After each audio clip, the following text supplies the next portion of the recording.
नमस्कार, first India news देख रहे हैं आप और आपके साथ हूं मैं खुशबू मिश्रा और आप देख रहे हैं हमारा खास बुलेटिन न्यूज ब्लास्ट। और न्यूज ब्लास्ट में सबसे पहले बात अजय माकन की, जिन्होंने ट्वीट किया है राजस्थान के 90 निकाय अध्यक्ष के चुनाव परिणाम। इतिहास में पहली बार कई शहरों में कांग्रेस ने मारी बाजी। अजय माकन का ट्वीट, इतिहास में पहली बार कई शहरों में कांग्रेस ने मारी बाजी। कांग्रेस 48+2, बीजेपी 37। कुल 195 नगरों के निगम, पालिका एवं परिषद के चुनावों में कांग्रेस 120 और बीजेपी 74 नगर अध्यक्ष जीते। राजस्थान शहरों में कांग्रेस की ऐसी जीत पहली बार है। तो कहीं ना कहीं जो जीत हुई है उसको लेकर अजय माकन का ट्वीट सामने आया है।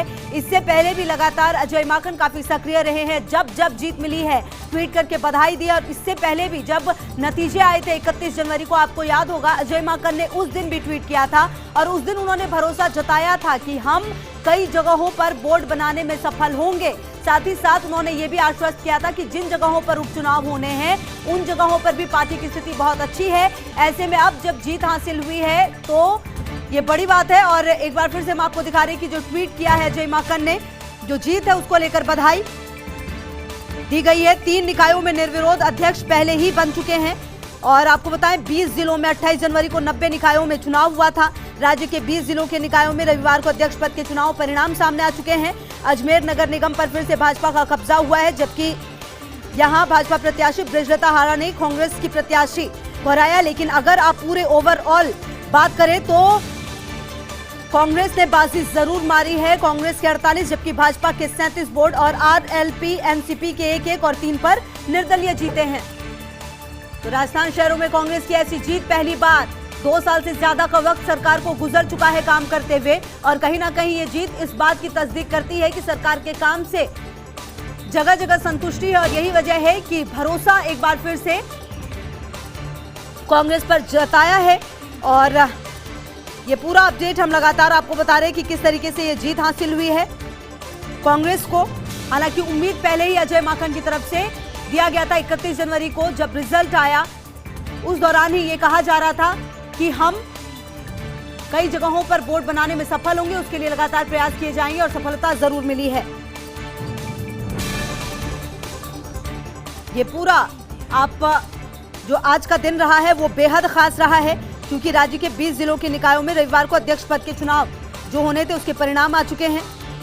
और अगर आप ओवरऑल बात करें तो अजमेर नगर निगम पर फिर से भाजपा का कब्जा हुआ है। यहां भाजपा प्रत्याशी बृजलता हाड़ा ने कांग्रेस की प्रत्याशी द्रौपदी देवी को हराया। अजमेर निगम के अलावा अन्य में भाजपा को 37 और कांग्रेस को 48 बोर्ड पर जीत मिली है, जबकि एनसीपी आरएलपी को 1-1 और निर्दलियों को 3 बोर्ड पर कब्जा करने में सफलता मिली है।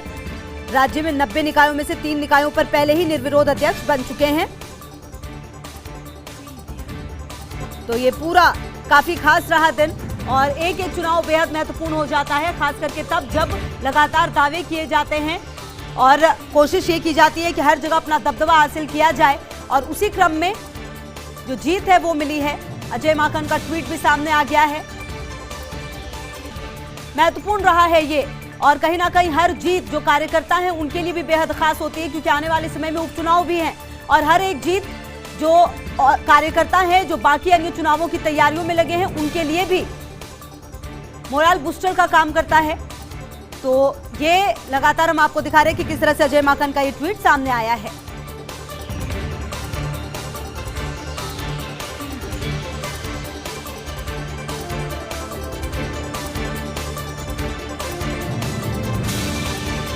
तो लगातार हम आपको बता रहे हैं कि किस तरीके से ये जीत हासिल हुई और अजय माकन का ट्वीट भी सामने आया है। चलिए आगे बढ़ते हैं। आपको बताएं, केंद्र सरकार को वित्तीय घाटे से उबारेंगी मुनाफे वाली कंपनियां। सरकारी कंपनियों को बेचकर 1,75,000 करोड़ रुपए जुटाने का लक्ष्य। वित्तीय घाटे को 9.3% से 6.8% लाने का लक्ष्य। सरकार LIC और भारत पेट्रोलियम सहित शिपिंग कॉर्पोरेशन ऑफ इंडिया बेचने को मजबूर। भारत पेट्रोलियम हर साल कमा रहा 8,000 करोड़ रुपए, जबकि इसकी 52% हिस्सेदारी बेचने से मिलेंगे 63,000 करोड़ रुपए। LIC के शेयर बाजार में सूचीबद्ध होने से बाजार पूंजी पहुंच सकती 10 लाख करोड़। LIC का 25% बेचने पर भी सरकार को मिलेंगे 2.5 लाख करोड़ रुपए। शायद इसी दम पर सरकार वित्तीय घाटा कम करने का कर रही है दावा। तो ये पूरा जो मसला है वो आप समझिए, जहां पर केंद्र सरकार को वित्तीय घाटे से उबारेंगी मुनाफे वाली कंपनियां। सरकारी कंपनियों को बेचकर 1,75,000 करोड़ रुपए जुटाने का लक्ष्य। वित्तीय घाटे को 9.3% से 6.8% लाने का लक्ष्य। सरकार LIC और भारत पेट्रोलियम सहित शिपिंग कॉरपोरेशन ऑफ इंडिया बेचने को मजबूर। भारत पेट्रोलियम हर साल कमा रहा 8,000 करोड़ रुपए, जबकि इसकी 52% हिस्सेदारी बेचने से मिलेंगे 63,000 करोड़ रुपए। LIC के शेयर बाजार में सूचीबद्ध होने से बाजार पूंजी पहुंच सकती 10 लाख करोड़। LIC का 25% बेचने पर भी सरकार को 2.5 लाख करोड़ मिलेंगे। शायद इसी दम पर सरकार वित्तीय घाटा कम करने का दावा कर रही है। चलिए आगे बढ़ते बात राहुल गांधी की करते हैं। राहुल गांधी का प्रदेश दौरा। 12 फरवरी को राहुल गांधी का श्री गंगानगर हनुमानगढ़ दौरा। 12 फरवरी को सूरतगढ़ हवाई पट्टी पहुंचेंगे राहुल गांधी। पदमपुर में किसान सम्मेलन को करेंगे संबोधित। दोनों जिलों में एक विधानसभा में होगा कार्यक्रम।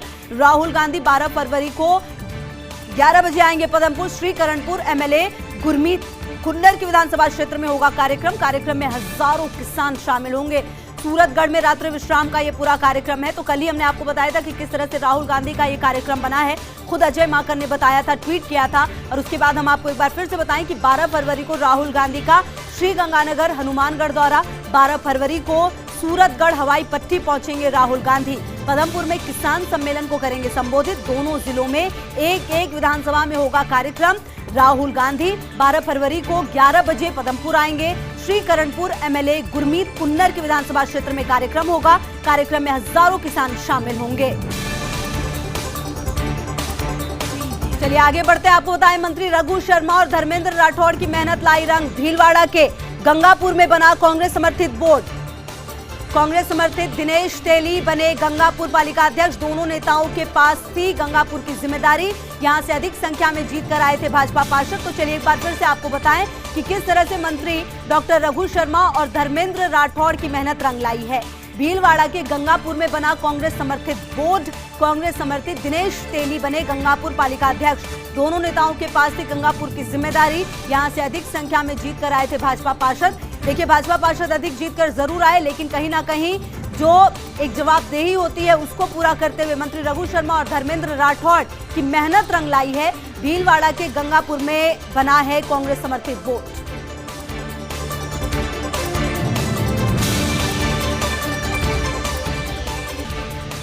वर्षों बाद केकड़ी और सरवाड़ में बना कांग्रेस का बोर्ड। केकड़ी में 25 वर्ष बाद मिला कांग्रेस को पूर्ण बहुमत। सरवाड़ में 15 वर्ष बाद बना कांग्रेस का बोर्ड। चिकित्सा मंत्री डॉक्टर रघु शर्मा की मेहनत लाई रंग। युवा नेता सागर शर्मा की युवा टीम से बने कई पार्षद। मंत्री रघु शर्मा के विकास पर जनता ने जताया भरोसा, इसलिए दोनों नगर पालिकाओं में कांग्रेस को मिला है पूर्ण बहुमत। एक बार फिर से हम आपको बताएं कि किस तरह से वर्षों बाद केकड़ी और सरवाड़ में कांग्रेस का बोर्ड बना। केकड़ी में 25 वर्ष बाद मिला कांग्रेस को पूर्ण बहुमत, जबकि सरवाड़ में 15 वर्ष बाद बना कांग्रेस का बोर्ड। चिकित्सा मंत्री डॉक्टर रघु शर्मा की मेहनत रंग लाई। युवा नेता सागर शर्मा की युवा टीम से कई पार्षद बने। मंत्री रघु शर्मा के विकास पर जनता ने भरोसा जताया है, इसलिए दोनों नगर पालिकाओं में कांग्रेस को मिला है पूर्ण बहुमत। वाकई किस्मत के धनी साबित हुए जुटासरा। लक्ष्मणगढ़ में फिर बनाया कांग्रेस का बोर्ड। वार्ड चुनाव में कांग्रेस व बीजेपी ने जीते थे 14 पार्षद। इसके बावजूद भी कांग्रेस की शानदार जीत। कांग्रेस के मुस्तफा को मिले 23 वोट। 9 निर्दलीय का समर्थन दिलाया जुटासरा ने। अब दोनों पंचायत समिति व नगर पालिका पर कांग्रेस का कब्जा। शेखावाटी की राजनीति में मजबूत हुआ है जुटासरा का कद। भाजपा को अंदरूनी राजनीति का खामियाजा भुगतना पड़ा है। तो एक बार फिर से गोविंद सिंह जुटासरा का कद जरूर बढ़ा है, क्योंकि किस्मत के धनी साबित हुए जुटासरा। लक्ष्मणगढ़ में फिर बनाया कांग्रेस का बोर्ड। वार्ड चुनाव में कांग्रेस व बीजेपी ने 14 पार्षद उनके जीते थे। इसके बावजूद भी कांग्रेस की शानदार जीत हुई है। कांग्रेस के मुस्तफा को 23 वोट मिले। 9 निर्दलियों का समर्थन जुटासरा ने जता लिया। आप समझिए, ये मुकाबला काफी कांटे का था निर्दलियों को अपने पक्ष में लाने का, लेकिन 9 निर्दलियों का समर्थन जुटासरा ने दिलवाया। अब दोनों पंचायत समिति व नगर पालिका पर कांग्रेस का कब्जा रहा है। कोटा के बाद अब पूरे हड़ौती तक धारीवाल फैक्टर। कोटा संभाग में बीजेपी के गढ़ों में कांग्रेस की कामयाब सेंध मारी। बूंदी और झालावाड़ जिलों में यूडीएच मंत्री। धारीवाल ने किया कमाल। बूंदी के पाटन में 32 साल बाद बना कांग्रेस का बोर्ड, तो वहीं झालावाड़ के भवानी मंडी में 20 साल बाद कांग्रेस का बोर्ड। दोनों पालिकाओं में प्रचार से लेकर चुनावी रणनीति तक की थी कमान धारीवाल के पास। तो शांति धारीवाल जिनका दबदबा माना जाता है, और एक बार फिर से देखिए कोटा के बाद पूरे हड़ौती तक धारीवाल फैक्टर काम आया है। कोटा संभाग में बीजेपी के गढ़ों में कांग्रेस की कामयाब सेंधमारी रही है। बूंदी और झालावाड़ जिलों में यूडीएच मंत्री धारीवाल ने कमाल किया है। बूंदी के पाचन में 32 साल बाद कांग्रेस का बोर्ड बना। आप समझिए 32 साल लंबा वक्त होता है जिसके बाद कांग्रेस का बोर्ड बूंदी के पाचन में बना है। वहीं झालावाड़ के भवानी मंडी में भी 20 साल बाद कांग्रेस का बोर्ड बना है। दोनों पालिकाओं में प्रचार से लेकर चुनावी रणनीति तक की कमान धारीवाल के पास थी और ये जिम्मेदारी जबरदस्त तरीके से धारीवाल ने निभाई है। सलूंबर में कांग्रेस का परचम 30 साल बाद नगर पालिका चेयरमैन कांग्रेस का। नगर पालिका चुनाव में प्रद्युम्न जैन बने नगर पालिका चेयरमैन। कांग्रेस को निर्दलियों का भी साथ मिला है जिससे कांग्रेस के पक्ष में 17 मत पड़े, जबकि भाजपा के पक्ष में 8 मत पड़े हैं। 9 वोट से विजयी हुए हैं कांग्रेस के प्रद्युम्न। तो कहीं ना कहीं देखिए जो जीत हुई है इस बार, उसमें कहीं कहीं ऐसा भी हुआ है कि कहीं 20 साल के बाद, कहीं 30 साल के बाद, कहीं 25 साल के बाद भी जो बोर्ड है या फिर जो चेयरमैन है वो कांग्रेस का बना है। और वही सलूंबर में भी हुआ है। आपको बताएं 30 साल के बाद यहाँ नगर पालिका चेयरमैन कांग्रेस का है। नगर पालिका चुनाव में प्रद्युम्न जैन बने हैं नगर पालिका चेयरमैन। कांग्रेस को निर्दलियों का भी साथ मिला है जिसमें कांग्रेस के पक्ष में 17 मत पड़े हैं, जबकि भाजपा के पक्ष में 8 मत पड़े हैं। 9 वोट से विजयी हुए हैं कांग्रेस के प्रद्युम्न। तो देखिए ये एक बार फिर से हम आपको बताएं कि किस तरीके से जो जीत है वो हासिल हुई है। सलूंबर की बात हम कर रहे हैं जहां पर कांग्रेस का परचम लहराया है और 30 साल के बाद नगर पालिका चेयरमैन कांग्रेस का। नगर पालिका चुनाव में प्रद्युम्न जैन यहां पर नगर पालिका चेयरमैन बने हैं। कांग्रेस को निर्दलियों का भी साथ मिला है। जैसा कि अमूमन देखा गया निर्दलीय हमेशा ही सरकार के साथ जाना ज्यादा प्रेफर करते हैं और एक बार फिर यही हुआ है। कांग्रेस के पक्ष में 17 मत पड़े जबकि भाजपा के पक्ष में 8 मत पड़े हैं। चलिए बात अब अंजना की करते हैं। अंजना का जादू, छोटी सादड़ी नगर निकाय चुनाव में कांग्रेस ने मारी बाजी। मंत्री उदयलाल अंजना के गृह क्षेत्र में चला है जादू।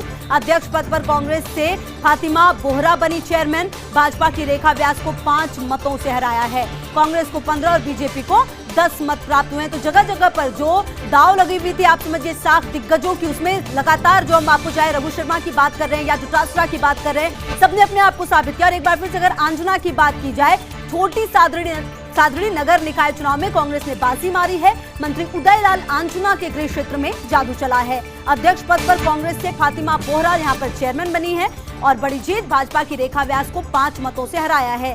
कांग्रेस को 15 जबकि बीजेपी को 10 मत प्राप्त हुए हैं। तो कहीं ना कहीं यहां पर भी उदयलाल अंजना की भी अगर बात की जाए तो सफल जरूर हुए हैं। चलिए आगे बढ़ते हैं और भीलवाड़ा की बात करते हैं जहां पर कमल का कमाल देखने को मिला है। नगरीय निकाय चुनाव 2021 भीलवाड़ा नगरीय निकाय चुनाव में भाजपा का परचम 6 पालिकाओं में से 4 में भाजपा का कब्जा, 1 पर कांग्रेस और 1 पर कांग्रेस समर्थित बना है सभापति। गुलाबपुरा में कांग्रेस के सुमित कालिया बने सभापति। शाहपुरा में भाजपा के रघुनंदन सोनी बने चेयरमैन। जहाजपुर में भाजपा के नरेश मीना बने चेयरमैन। गंगापुर में कांग्रेस समर्थक दिनेश तेली बने हैं पालिका अध्यक्ष। तो एक बार फिर से हम आपको बताएं जहां पर भीलवाड़ा में कमल का कमाल देखने को मिला है। नगरीय निकाय चुनाव 2021 जिसमें भीलवाड़ा नगरीय निकाय चुनाव में भाजपा का परचम लहराया है। 6 पालिकाओं में से 4 में भाजपा का कब्जा हुआ है। 1 पर कांग्रेस और 1 पर कांग्रेस समर्थित बना है सभापति। गुलाबपुरा में कांग्रेस के सुमित कालिया बने हैं सभापति। शाहपुरा में भाजपा के रघुनंदन सोनी बने चेयरमैन। जहाजपुर में भाजपा के नरेश मीना बने चेयरमैन, जबकि गंगापुर में कांग्रेस समर्थित दिनेश तेली बने हैं पालिका अध्यक्ष। तो जो दबदबा है वो यहाँ पर बीजेपी का जरूर रहा है, लेकिन कहीं ना कहीं नगरीय निकाय चुनाव 2021 की बात हम करें जहां भीलवाड़ा में नगरीय निकाय चुनाव में भाजपा का परचम लहराया और 6 पालिकाओं में से 4 पर भाजपा का कब्जा रहा है।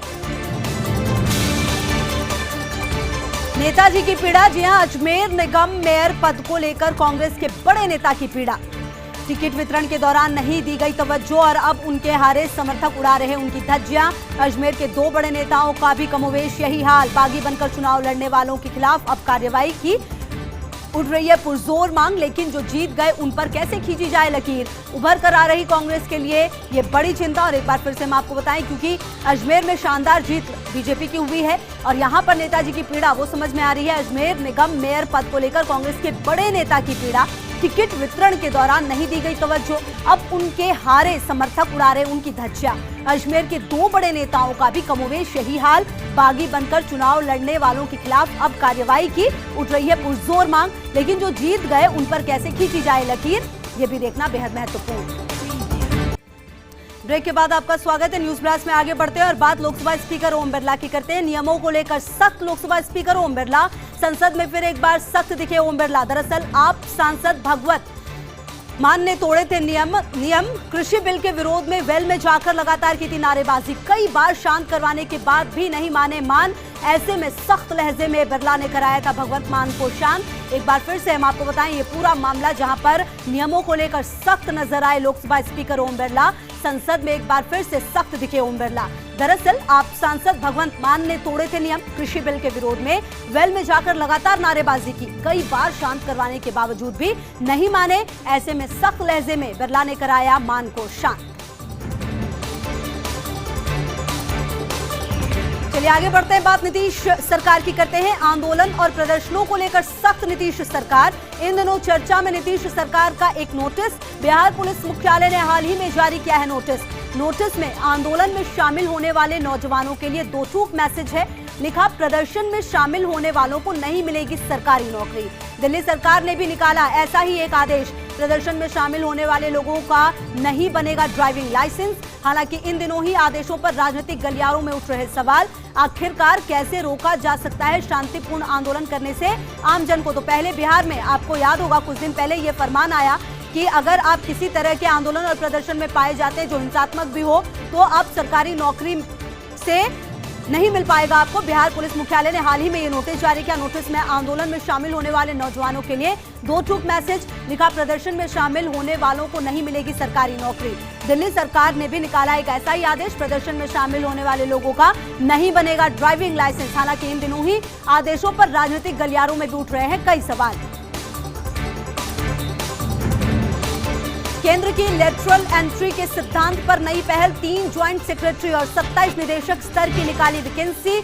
निजी सेक्टर में काम करने वाले अनुभवी लोगों को देगी नियुक्ति। जानकार सूत्रों ने किया खुलासा। पहले आईएएस या संबंधित सेवाओं के अधिकारियों ने किया था इसका विरोध। तब अधिकारियों के विरोध के कारण रोक दी थी लेटरल एंट्री की प्रक्रिया, लेकिन अब फिर से इस आइडिया को नए सिरे से लाया गया बाहर और इस सिद्धांत के आधार पर 30 लोगों के लिए निकाली वैकेंसी।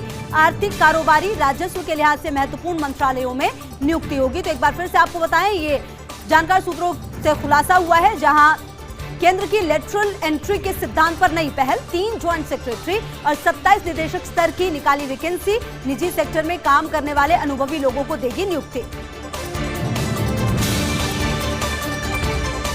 सामाजिक कार्यकर्ता की भूमिका में कलेक्टर साहब इन सोशल मीडिया पर उठा रहे कुछ ऐसी आवाज। पहले राजस्थानी भाषा को मान्यता देने के लिए चलाया साहब ने अभियान। लोगों से मांगा राजस्थानी भाषा के लिए समर्थन। अब ट्विटर पर उठाया ओल्ड पेंशन स्कीम का मुद्दा। जब इस मुद्दे पर कलेक्टर साहब को नहीं मिला उम्मीद के मुताबिक समर्थन, तो मुखरता से आवाज उठाते हुए कलेक्टर ने किया ट्वीट, जाके पावना फटी बिवाई सो क्या जाने पीर पर आई, इसलिए फिर से लिख रहा हूं ओल्ड पेंशन स्कीम। अब ब्यूरोक्रेसी से लेकर राजनीतिक गलियारों में हो रही है कलेक्टर के इस अंदाज की चर्चा। कलेक्टर है अजमेर संभाग में कार्यरत। तो एक बार फिर से हम आपको बताएं, जहां पर एक कलेक्टर की बात हम आपको बता रहे, सामाजिक कार्यकर्ता की भूमिका में कलेक्टर साहब इन दोनों सोशल मीडिया पर उठा रहे कुछ ऐसी आवाज। पहले राजस्थानी भाषा को मान्यता देने के लिए चलाया साहब ने अभियान। लोगों से मांगा राजस्थानी भाषा के लिए समर्थन। अब ट्विटर पर उठा ओल्ड पेंशन स्कीम का मुद्दा उठाया इन्होंने। जब इस मुद्दे पर कलेक्टर साहब को उम्मीद के मुताबिक रिस्पांस नहीं मिला, तो मुखरता से आवाज उठाते हुए कलेक्टर ने किया ट्वीट, जाके पावना फटी बिवाई सो क्या जाने पीर पर आई, इसलिए फिर से लिख रहा हूं ओल्ड पेंशन स्कीम। चील गाड़ी वाले मैखाने पर नहीं होती किसी की निगरानी। पासपोर्ट कॉपी लगा अक्सर, चुपके चुपके पार हो रही विदेशी शराब। एक थैले को लेकर मैखाने के लड़के पार करवाते हैं शराब और पार्किंग में कार में रखवाई जाती है चील गाड़ी बिल्डिंग से बाहर। इस तरह सीसीटीवी की निगरानी के बावजूद चल रहा है खेल। शहर के कई बड़े शौकीन अपने अपने सोर्स से मंगवाते हैं ड्यूटी फ्री। तो एक बार फिर से हम आपको बताएं ये पूरा मामला, जहां पर चील गाड़ी वाले मैखाने पर नहीं होती है किसी की निगरानी। पासपोर्ट कॉपी लगा अक्सर चुपके चुपके पार हो रही विदेशी शराब। एक थैले में लेकर मैखाने के लड़के पार करवाते हैं शराब और पार्किंग में कार में रखवाकर कराई जाती है चील गाड़ी बिल्डिंग से बाहर। इस तरह सीसीटीवी की निगरानी के बावजूद चल रहा है खेल। शहर के कई बड़े शौकीन अपने अपने सोर्स से मंगवाते हैं ड्यूटी फ्री।